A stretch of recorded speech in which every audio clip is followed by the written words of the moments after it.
7 দিন বাড়ি ছিলাম না, বেড়াতে গিয়েছিলাম। কিন্তু মনের মধ্যে একটা দুশ্চিন্তা ছিল এই ছাদ বাগানটাকে নিয়ে।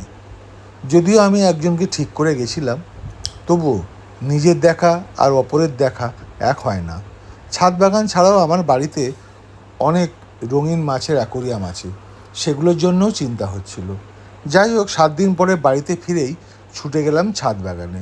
গিয়ে দেখলাম না, আমার বাগানটা ঠিকই আছে। দেখে খুবই ভালো লাগছে।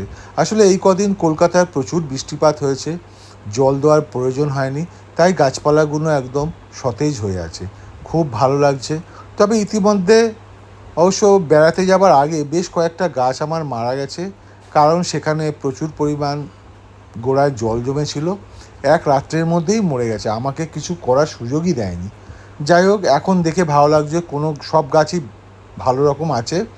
2-4টে টব ঝড়ে উল্টে গেছিলো, সেগুলোকে আমি সোজা করে দিয়েছি। দেখে আমার খুবই ভালো লাগছে। দেখুন গাছপালাগুলো কেমন সতেজ হয়ে আছে। এদের জন্য খুবই চিন্তা থাকে যখনই বাইরে যাই, কিন্তু বাইরে তো যেতেই হয় বেড়াতে। বেড়াতে না গিয়ে আমরা ঘরে থাকতে পারি না।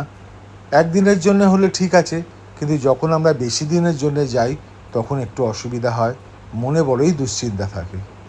কিন্তু এসে যখন দেখি যে গাছপালাগুলো বড় হয়েছে, ভালো হয়েছে, খুবই ভালো লাগছে। অনেকগুলো পদ্ম ফুলের কুঁড়ি এসছে, শালুক ফুলের কুঁড়ি এসছে, প্রচুর জবা হয়েছে। নতুন পদ্ম গাছ যেগুলো লাগিয়েছি সেগুলো পাতা বেরিয়েছে। খুব ভালো লাগছে, মনটা খুবই ভালো লাগছে যে গাছপালাগুলোর কোনো ক্ষতি হয়নি।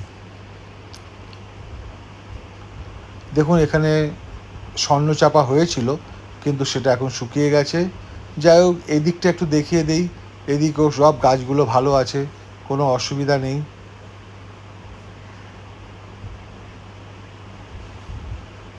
নানা ধরনের গাছ লাগানো থাকে, সেগুলোতে কোনো অসুবিধা হয়নি। ওই দেখুন কচু গাছটা কি বিশাল হয়েছে, রুদ্রাক্ষ গাছটাও আছে, পাতাবাহার গাছ আছে, এদিকে জবা আছে, নিম গাছ আছে, ঢ্যাঁড়স গাছে একটা ঢ্যাঁড়স হয়েছে। এই দেখুন এইটা জারুল গাছ, পাতাবাহার হয়েছে। ভালো লাগছে, খুবই ভালো লাগছে।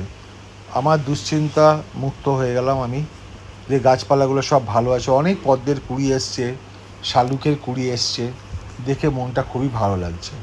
ওই বড় নিম গাছটা কত বড় হয়েছে দেখুন। ওই গাছটা উল্টে গেছিলো, ওটাকে আমি সোজা করে দিয়েছি, আর কোনো ক্ষতি হয়নি, ওটার কোনো ক্ষতি হয়নি। এদিকে পুঁই শাক হয়েছে। দেখার জন্যে ধন্যবাদ।